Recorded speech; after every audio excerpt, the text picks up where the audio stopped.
O'zimiz sotdik. Mana shu qo'ylarimizni Sari qancha sotdingiz kichkina? soatimizni mana Qancha ketdi?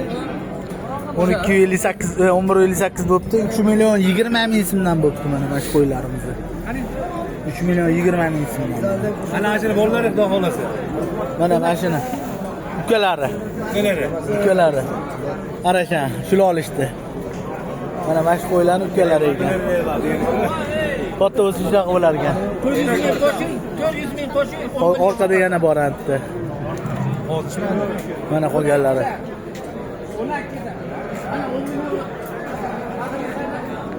Ellikta qo'ydan shuncha qoldi mana. 15 ta qo'y qoldi. 50 ta qo'ydan. Barakasini bersin. Bugun shunaqa bozor bo'ldi. Gap yo'qlaydi. Vodiydan kelgan Namangandan qo'ylar. Sizlarda qanaqa bo'pti bozor yozinglar kommentariyaga. Like, repost ayamanglar. Patiska. Uni bo'linglar, yangi videolar mana ko'rib turasizlar.